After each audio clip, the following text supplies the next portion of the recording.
Hello students, कैसे हैं आप सब। आई होप सभी अच्छे से होंगे। डेली क्लासेज ले रहे होंगे और क्लासेज के साथ साथ वीडियोज़ को अच्छे से चीज़ें जो हैं उनको अच्छे से समझ रहे होंगे। और जो कंटेंट है, जितना भी कंटेंट लिखाया जाता है, समझाया जाता है, उसके नोट्स भी साथ साथ बना रहे होंगे और क्लासेज को अपने दोस्तों के साथ या फिर रिलेटिव्स के साथ शेयर कर रहे होंगे। ओके बच्चों, जो आज तक हमने जो पढ़ा था वो हमारा सेकंड चैप्टर जो है एसिड बेस एंड साल्ट्स, उसका सारा जो चैप्टर का रीडिंग कर लिया था। इसके अलावा उसके जो मिड में क्वेश्चंस दिए हुए हैं वो भी कंप्लीट कर लिए थे। आज हम बेटा इसके जो आउट क्वेश्चन है, जो प्रैक्टिस क्वेश्चन जिनको हम कहते हैं, चैप्टर के बाहर दिए होते हैं, उनको सॉल्व करेंगे। ओके बच्चों, देखिए लेट्स स्टार्ट। क्लास को स्टार्ट करते हैं बच्चों। देखिए फर्स्ट क्वेश्चन क्या है। Any solution change red litmus in blue litmus then probable pH. मतलब क्या बताना है बेटा कि एनी सॉल्यूशन, कोई भी विलयन का क्या करता है, रेड लिटमस को यदि नीला कर देता है तो उस सॉल्यूशन का जो प्रोबेबली मतलब संभव पीएच वैल्यू होगा वो क्या होगा। तो बताइए बेटा कि रेड लिटमस को नीला कौन करता है, बेस करता है। तो बेस का पीएच कहाँ से कहाँ तक रहता है, 7 से लेकर 14 के मिड। तो इसमें ढूंढो, ये एसिड का हो गया, ये भी एसिड का, और ये किसका है, बेस का। तो आंसर हो जाएगा हमारा कौन सा बच्चों, डी हमारा आंसर हो जाएगा। ओके, तो 10 जिसका पीएच मान होगा वो क्या करेगा, रेड लिटमस को ब्लू लिटमस में कन्वर्ट कर देगा। ओके बच्चों, नेक्स्ट क्वेश्चन देखिए बच्चों। Any solution reacts with egg shell. मतलब कोई भी सॉल्यूशन होता है जो रिएक्ट करता है एग सेल, अंडे के सेल के साथ, वो डू मिल्की, और वो क्या कर देता है, उसको मिल्की बना देता है। क्या बना देता है बेटा, मिल्की बना देता है, मतलब दूधिया बना देता है। क्या बना देता है बच्चों, दूधिया बना देता है। ऑफ लाइम वाटर, कैसे, चूने के पानी को कैसा बना देता है बच्चों, दूधिया बना देता है। वॉट इज दिस सॉल्यूशन, तो इनमें से वह सॉल्यूशन कौन सा होता है। क्या NaCl होता है, क्या HCl होता है, LiCl होता है, या फिर पोटेशियम क्लोराइड, जिसको हम KCl कहते हैं, ये होता है। तो देखिए बच्चों, ये होता है हमारा हाइड्रोजन क्लोराइड, जो क्या करता है, चूने के पानी के साथ जो कैल्शियम कार्बोनेट होता है जिसमें, उसके साथ रिएक्ट करके क्या देता है बच्चों, हमारा जो है जो सॉल्यूशन होता है उसको कैसा बना देता है, दूधिया बना देता है, दूधिया। ओके, दूधिया मतलब सफेद बना देता है। समझ गए बच्चों। नेक्स्ट क्वेश्चन देखिए बच्चों। If NaOH 10 ml solution are neutralized by 8 ml HCl, यदि NaOH सोडियम हाइड्रोक्साइड का 10 ml जो विलयन होता है वो HCl के 10 ml विलयन द्वारा न्यूट्रलाइज हो जाता है, मतलब उदासीन हो जाता है।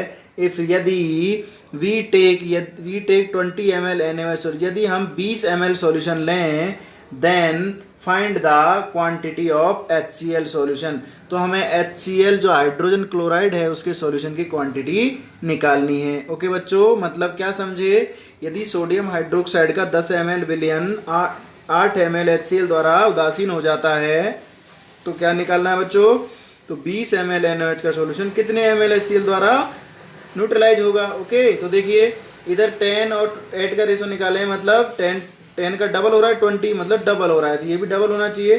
तो आंसर क्या हो जाएगा हमारा, डी। आंसर कितना हो जाएगा बच्चों, सॉरी उल्टा हो गया बेटा, आंसर कितना हो जाएगा हमारा, डी आंसर हो जाएगा। कौन सा आंसर हो जाएगा बच्चों, डी। और इसका आंसर लगाना भूल गए थे, क्या है बेटा, बी। ओके, तो इसका आंसर डी हो जाएगा हमारा, इसका आंसर हो जाएगा बी। ओके बच्चों, तो फर्स्ट में क्या है, डी हो गया, सेकंड का बी HCl आंसर हो गया, थर्ड का हो गया हमारा 16 ml, या फिर डी आंसर जिसका हो गया। ओके बच्चों, नेक्स्ट क्वेश्चन देखते हैं। नेक्स्ट क्वेश्चन देखिए बच्चों, फोर्थ क्वेश्चन है हमारा। नेक्स्ट क्या कहता है, देखिए what tablet use for indigestion, मतलब जब हमें इनडाइजेशन हो जाता है या बॉडी में डाइजेशन खराब हो जाता है, अपच की शिकायत हो जाती है, तो हमें कौन सी टैबलेट या किस औषधि का यूज करना चाहिए।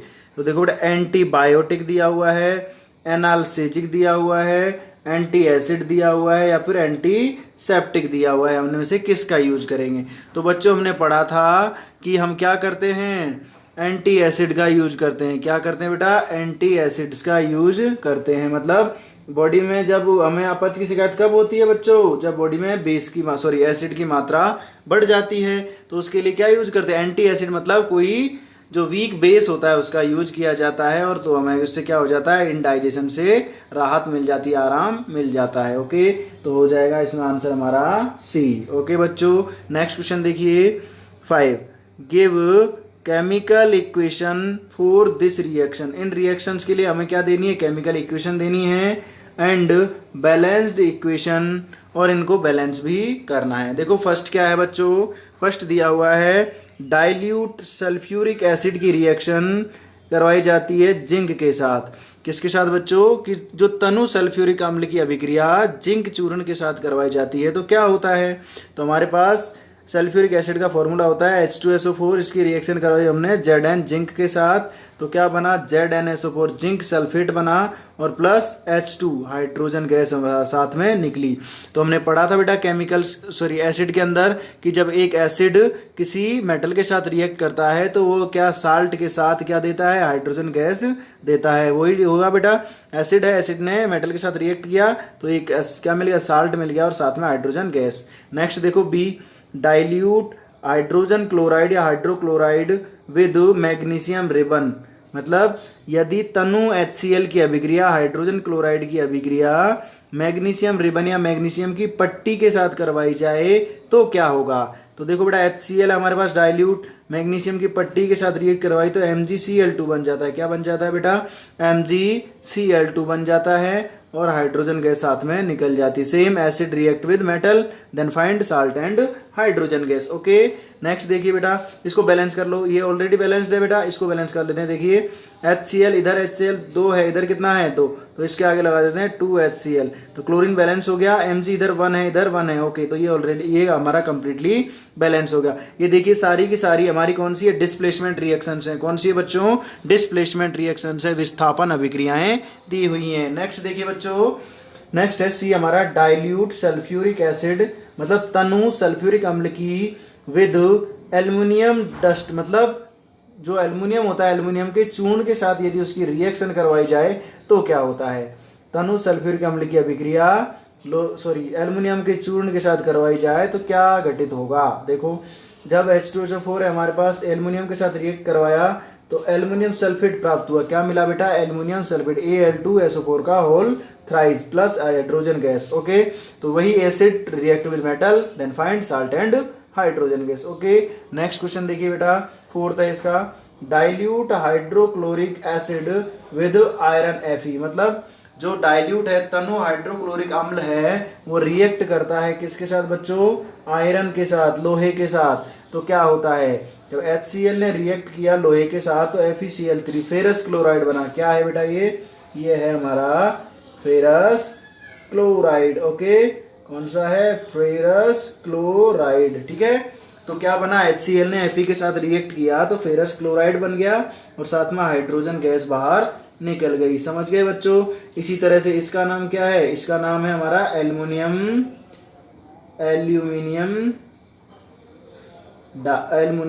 क्या होता है, सल्फेट। क्या नाम है बच्चों, एल्युमिनियम सल्फेट नाम है इसका। सिमिलर इसका नाम क्या है, मैग्नीशियम क्लोराइड। क्या है बच्चों, magnesium chloride. Okay, magnesium chloride कहेंगे इसको। नेक्स्ट देखो ऊपर वाला फर्स्ट वाला क्या है, ZnSO4 जिंक सल्फेट। क्या है बच्चों, जिंक सल्फेट दिया हुआ है। ओके, तो इस तरह से हम जो है इनको आसानी से सॉल्व कर लेंगे। बैलेंस देख लीजिए एक बार, ये SO4 का होल थ्राइस है तो इसके आगे कितना लगा दो बच्चों, 3 लगा दो। ओके, 3 लगा दिया है। अब ये एल्युमिनियम कितना है, 2 है, इसके आगे 2 लगा दीजिए।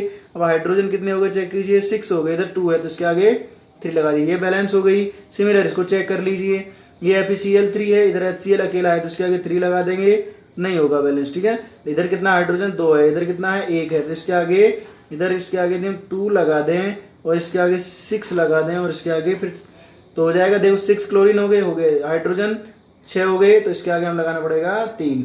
अब क्या बचा बेटा, Fe 2 है तो यहाँ भी 2 लगाना। तो इस तरह से इन इक्वेशंस को हम बैलेंस भी कर सकते हैं। ओके बच्चों, तो इस तरह से हमारे 5 क्वेश्चंस कंप्लीट होते हैं। नेक्स्ट क्वेश्चंस करते हैं बच्चों।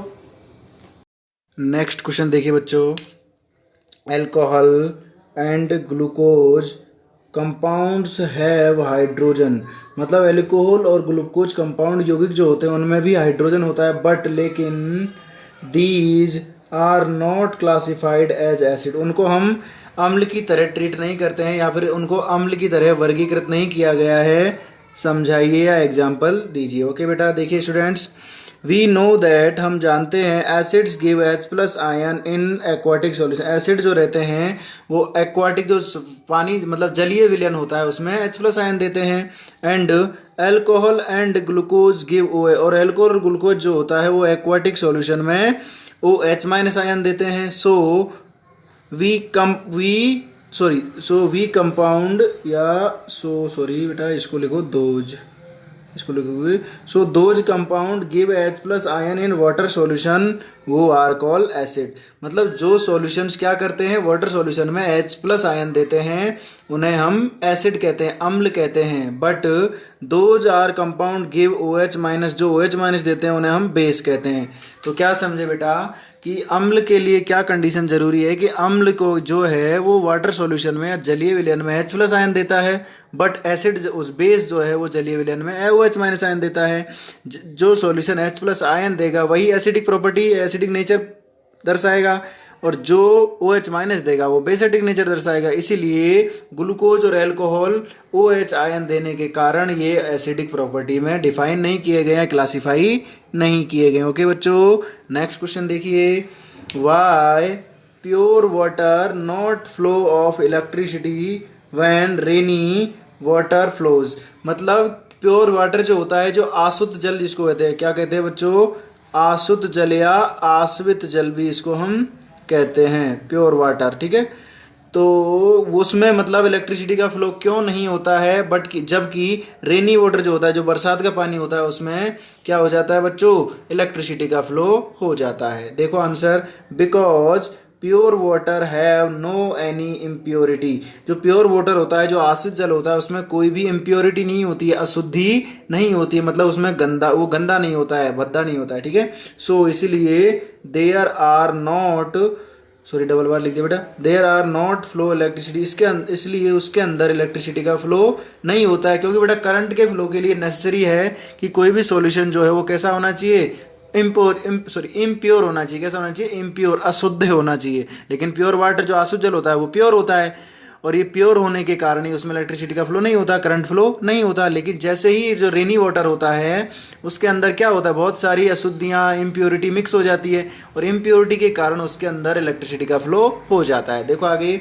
बट लेकिन रेनी वाटर आर इम्प्योर, और रेनी वाटर जो होता है इम्प्योर होता है, वो अशुद्ध होता है, गंदा होता है। So there are flow electric current, इसलिए उसके अंदर जो है इलेक्ट्रिक करंट फ्लो होता है। ओके बच्चों, समझ गए। तो इस तरह से 7 क्वेश्चंस हो गए। नेक्स्ट क्वेश्चन देखते हैं बच्चों। देखिए बेटा नेक्स्ट क्वेश्चन देखिए बच्चों, why acid nature are not acidic, acid nature acidic नहीं होता है, अम्लीय नहीं होता है, कब, एब्सेंस ऑफ वाटर, जब वाटर की एब्सेंस होती है, जल की अनुपस्थिति होती है, तो अम्ल का जो व्यवहार होता है या फिर नेचर जो होता है वो अम्लीय क्यों नहीं होता है, इसका क्या कारण है। देखो बच्चों answer, because absence of water acid not give H plus ion, जब पानी एब्सेंट होता है या जल एब्सेंट होता है तो क्या होता है उस कंडीशन में, जो अम्ल होते हैं वो H प्लस आयन नहीं देते हैं, मतलब एब्सेंस ऑफ वाटर क्या, acids not give H plus ion, अम्ल जो है H प्लस आयन नहीं त्यागते हैं या नहीं देते हैं। सो इसलिए they are not so acidic nature absence of water, इसीलिए वो जो है एसिडिक नेचर नहीं शो करते, क्योंकि बेटा उन H प्लस आयन वो नहीं देते हैं, इसलिए एसिडिक प्रॉपर्टी नहीं शो करते।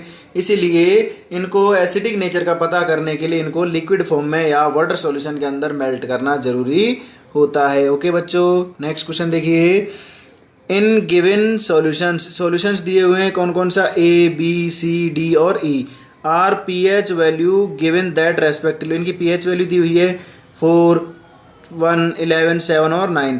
देन तो शो कीजिए क्या न्यूट्रलाइज सॉल्यूशन कौन सा है। तो न्यूट्रलाइज कौन सा होता है बेटा, जिसका जो pH वैल्यू है वो कितना होना चाहिए, 7 होता है। तो 7 किसका है यहाँ पर देखिए, फोर्थ वाले का। तो D क्या है यहाँ पर, D यहाँ पर कैसा है, न्यूट्रलाइज सॉल्यूशन है। कैसा है बेटा, न्यूट्रलाइज सॉल्यूशन है, उदासीन विलयन है। अगला देखो स्ट्रॉन्ग बेस, मतलब प्रबल क्षार कौन सा है? प्रबल क्षार का मतलब 14 के इक्वल जो नज़दीक आएगा, 14 के नियर बाई जो वैल्यू होगी वो स्ट्रॉन्ग बेस होगी। तो 14 के नियर बाई कौन दिख रहा है? देखो 4, 11 कौन है? 11, 11 पे कौन सा आ रहा है? थर्ड। तो सी क्या है हमारा? ये है हमारा, जैसे ये 7 है और इसका वैल्यू कितना है? 11 है। तो जो सॉल्यूशन सी है वो क्या है? स्ट्रॉन्ग बेस है। स्ट्रॉन्ग एसिड ढूंढना है बेटा, तो स्ट्रॉन्ग एसिड के लिए क्या होना चाहिए? जो पीएच वैल्यू है वो जीरो के पास में होनी चाहिए, नियर बाई टू जीरो। तो स्ट्रॉन्ग एसिड के लिए तो जीरो के इक्वल पास में कौन है बेटा? 1। तो ये 1 वाला जो है मतलब बी क्या है? स्ट्रॉन्ग एसिड है। कितना है इसका वैल्यू? 1 है। ओके बच्चों, नेक्स्ट देखिए वीक एसिड, जो दुर्बल अम्ल होता है वो कौन सा है? वीक एसिड का मतलब 7 के आसपास आना चाहिए। 7 के आसपास क्या आता है? 9। तो ये 9 वाला हो जाएगा। मतलब ई क्या है? वीक एसिड है। सॉरी, अम्ल ढूंढना है बेटो, अम्ल ढूंढना है तो कौन सा आएगा बताओ? अम्ल। वीक एसिड कौन सा हो जाएगा? 4 वाला। वो बेस, ये बेस हो जाएगा ना, ये 4 वाला। मतलब ए जो है वो क्या है? वीक एसिड है जिसका पीएच वैल्यू 4 है। और वीक बेस दुर्बल क्षार कौन सा है? ये है हमारा ई, जिसका वैल्यू है पीएच वैल्यू 9। ओके बच्चों, अब इसमें बोला गया है कि इनको जो असेंडिंग ऑर्डर में भी अरेंज करके दिखाओ। तो हम असेंडिंग ऑर्डर में अरेंज करते हैं इनको। देखो बच्चों, असेंडिंग ऑर्डर कैसा होता है? H प्लस आयन के असेंडिंग ऑर्डर में सबसे कम H प्लस आयन किस में है? उससे ज़्यादा किस में? उससे ज़्यादा किस में है? तो H प्लस आयन के असेंडिंग ऑर्डर में रखेंगे तो जो हमारा स्ट्रॉन्ग बेस होता है उसके अंदर सबसे कम H प्लस आयन होते हैं। उसके बाद जो बेस होता है वीक वाला, उसके बाद जो होता है हमारा न्यूट्रलाइज, उसके बाद वीक एसिड के अंदर सबसे ज़्यादा होता है स्ट्रॉन्ग एसिड के अंदर H प्लस आयन प्रेजेंट रहता है। तो इस तरह से इनका जो असेंडिंग फॉर्म है, असेंडिंग ऑर्डर है, वो इस तरह से हो जाएगा। ओके बच्चों, चलिए नेक्स्ट क्वेश्चन करते हैं बच्चों। नेक्स्ट क्वेश्चन देखिए बच्चों, we take 2 same length magnesium ribbon, हम 2 समान लंबाई की मैग्नीशियम की पट्टियाँ लेते हैं इन test tube A and B. एक परखनली ए है, 2 टेस्ट ट्यूब लेते हैं, 2 परखनली ए और बी, उनमें समान लंबाई की 2 मैग्नीशियम पट्टी लेते हैं। पुट HCl इन टेस्ट ट्यूब, और जो मतलब टेस्ट ट्यूब ए के अंदर हम HCl एसिड डालते हैं एंड CH3OH जो एसिटिक एसिड है, acid in test tube B, और टेस्ट ट्यूब बी में हम एसिटिक अम्ल डालते हैं in quantity and concentrate of are equal in this. इनमें जो है हमने जो सॉल्यूशन डाला है HCl और एसिटिक अम्ल, दोनों की क्वांटिटी और सांद्रता जो है, मतलब मात्रा और सांद्रता कैसी है? बराबर है। देन तब विच टेस्ट ट्यूब, कौन सी परखनली हैव स्पीडली एफरसेंसिव एंड वाई, कौन सी परखनली में सबसे तेजी के साथ बुदबुदाहट पैदा होगी, आवाज होगी, और वाई क्यों होगी? देखिए बच्चों आंसर, इन दिस प्रैक्टिकल, इस प्रैक्टिकल में वी गेट हाई एफरसेंसिव बिकॉज, क्योंकि they have strong acid HCl, क्योंकि हमारे पास क्या है? एक स्ट्रॉन्ग एसिड है HCl, वो given maximum quantity of hydrogen, जो बहुत ज़्यादा मात्रा में हाइड्रोजन गैस उत्सर्जित करता है। So test tube A are high effervescent. Okay बच्चों, तो मतलब टेस्ट ट्यूब ए जो है उसमें सबसे तेजी से बुदबुदाहट होगी and CH3COOH are weak acid, और वो स्ट्रॉन्ग एसिड होता है, ये कैसा होता है? वीक एसिड होता है। So it gives slowly low hydrogen, और ये बहुत धीरे धीरे और बहुत कम मात्रा में हाइड्रोजन को निकालता है, मतलब चेंज करता है, हाइड्रोजन में चेंज होता है। इसीलिए हम कह सकते हैं कि HCl जो है, जो टेस्ट ट्यूब ए है, उसके अंदर ज़्यादा मात्रा में हाइड्रोजन निकलेगा, इसलिए बहुत तेज़ी से बुदबुदाहट होगी। लेकिन टेस्ट ट्यूब बी में, परखनली बी के अंदर बुदबुदाहट नहीं होगी, बहुत कम होगी, धीरे होगी, क्योंकि वो हमारा दुर्बल अम्ल है, और वो कैसा है? प्रबल अम्ल। प्रबल अम्ल के कारण तेज बुदबुदाहट, और दुर्बल अम्ल के कारण स्लो बुदबुदाहट, वीक बुदबुदाहट। ओके बच्चों, नेक्स्ट देखिए क्वेश्चन, एक्सप्लेन दैट, समझाइए कि fresh milk pH value is 6, जो शुद्ध दूध होता है, ताज़ा दूध, उसका पीएच मान 6 होता है। एंड व्हाट चेंजेस, क्या चेंजेस आते हैं? Their pH after change in curd, जब वो दही में बदल जाता है तो उसमें क्या बदलाव आते हैं, ये हमें बताना है बच्चों। देखो इसका आंसर, देखिए बच्चों उसका आंसर देखिए बच्चों क्या है? वी नो दैट, हम जानते हैं कि फ्रेश मिल्क, जो ताज़ा दूध होता है, पीएच वैल्यू इज 6, उसका पीएच वैल्यू 6 होता है। And milk have present lactose, और जो दूध होता है उसके अंदर लैक्टोज प्रेजेंट रहता है, ओके।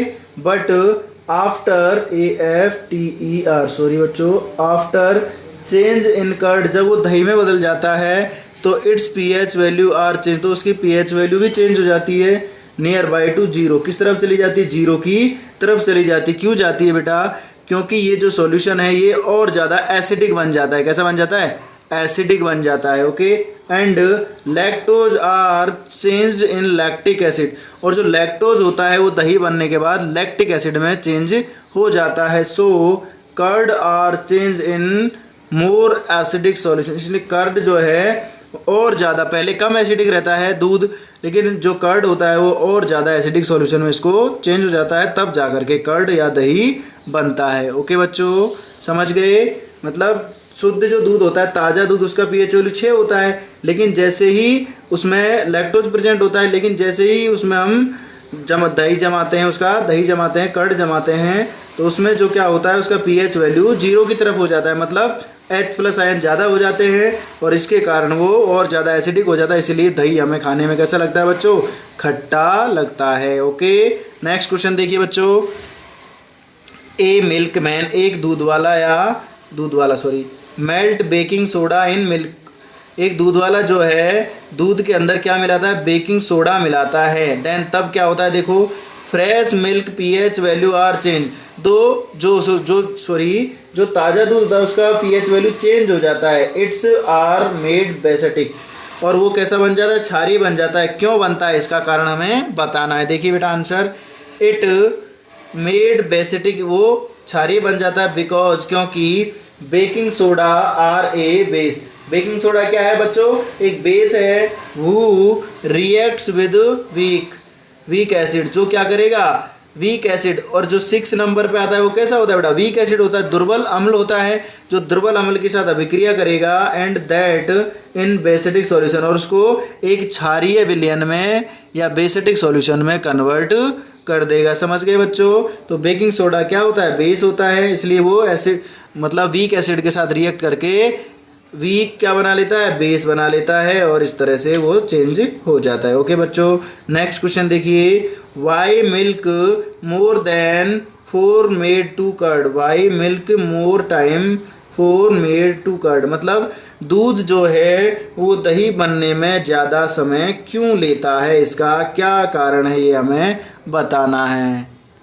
फिर देखिए बच्चों, बिकॉज, क्योंकि lactose are taking long time for changing in lactic acid. क्यों होता है बेटा दूध से दही जमने में ज़्यादा टाइम क्यों लगता है? क्योंकि जो लैक्टोज होता है वो दूध में प्रेजेंट होता है, उसको लैक्टिक एसिड में चेंज होने के लिए लंबा टाइम लगता है, बहुत ज़्यादा टाइम लगता है। सो वी से दैट, इसलिए हम कह सकते हैं milk take much time to change in curd, दूध जो है वो बहुत ज़्यादा टाइम लेता है चेंज होने के लिए, किसमें? दही में बदलने के लिए बहुत ज़्यादा समय लेता है।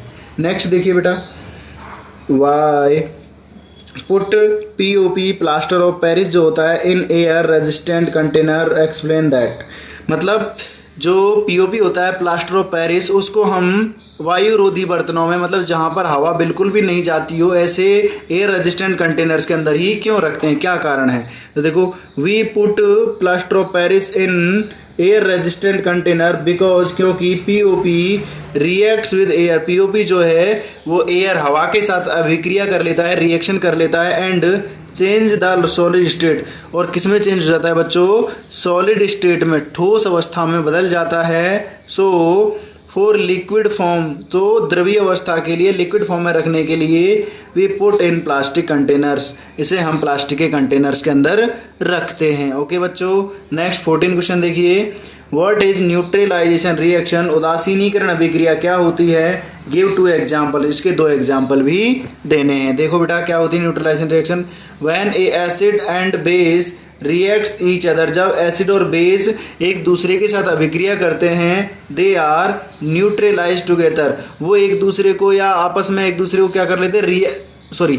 न्यूट्रलाइज कर लेते हैं, मतलब अपने आप को उदासीन बना लेते हैं, उदासीन हो जाते हैं। So it's called neutralisation reaction. तो क्या समझे बेटा कि अम्ल और क्षार आपस में अभिक्रिया करके एक दूसरे को उदासीन कर देते हैं, इसे ही हम उदासीनीकरण अभिक्रिया कहते हैं। समझ गए बच्चों? अब इसके एग्जाम्पल देखते हैं।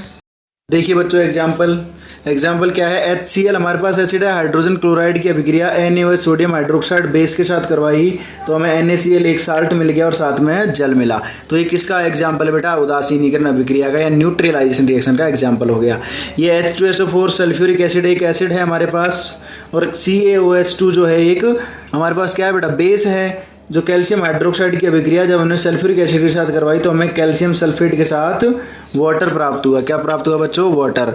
तो क्या समझे? ऐसी रासायनिक अभिक्रिया जिसमें अम्ल और क्षार आपस में अभिक्रिया करके क्या करते हैं? अम्ल और जल बना देते हैं, अर्थात अम्ल जो है अपनी अम्लीयता खो देता है और क्षार जो है अपनी क्षारीयता खो देता है, मतलब वो उदासीन हो जाते हैं। इसे ही हम उदासीनीकरण अभिक्रिया कहते हैं। नेक्स्ट क्वेश्चन देखिए बच्चों, write two uses of washing powder and baking soda. मतलब बेकिंग सोडा के दो उपयोग बताने हैं और धावन सोडा जो धोने का सोडा होता है उसके भी दो उपयोग बताने हैं। देखो यूज ऑफ वॉशिंग सोडा, तो वॉशिंग सोडा कहाँ यूज होता है बेटा? धोने का सोडा। यूज और हाउसेज, ठीक है, वो उल्टा हो गया बेटा, वॉशिंग सोडा नहीं है, ये हमारा बेकिंग सोडा है। कौन सा है बच्चों? बेकिंग सोडा है। कौन सा है? Baking soda. और ये है हमारा वॉशिंग सोडा। ओके बच्चों, मिस्टेक्स हो गया, सॉरी। चलो देखो अब, तो use of baking soda, use in our houses, हमारे घरों में होता है। For making food items fastly, मतलब जो खाने की चीज़ें होती हैं उनको यदि जल्दी जल्दी बनाना हो, फटाफट बनाना हो तो क्या यूज करते हैं बच्चों? बेकिंग सोडा, जिसको हम घरों में मीठे सोडे के नाम से भी जानते हैं। Use as a anti acid, इसको हम एंटी एसिड की तरह, मतलब एक दवाई की तरह भी यूज लेते हैं, प्रतिजैविक की तरह। दवाई कैसी होती है? जैसे बेटा हमने चैप्टर में पढ़ा था, नेटल का डंक हो गया, चींटी का डंक हो गया, या फिर जो होता है मधुमक्खी का डंक जब लग जाता है तो उस पर क्या यूज करते हैं? हम बेकिंग सोडे का यूज करते हैं ना। तो किसके रूप में? एक दवा के रूप में यूज में होता है, इसलिए इसको हम एंटी एसिड के रूप में भी यूज लेते हैं। अगला देखो, यूज्ड इन फायर एक्सटिंगर, मतलब इसको आग बुझाने के लिए भी काम में लिया जाता है। ओके बेटा, नेक्स्ट देखो, use of washing soda.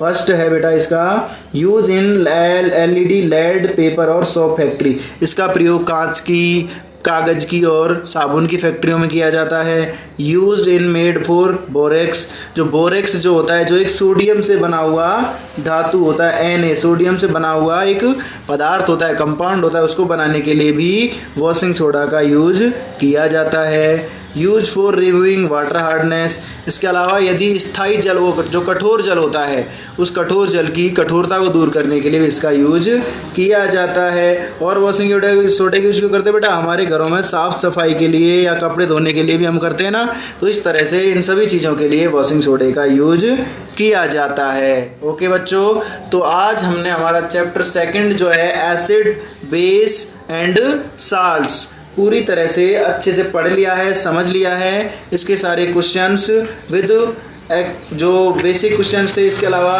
Practice questions और जो एक्सरसाइज के क्वेश्चंस थे वो सारे हमने कंप्लीट कर लिए हैं बच्चों।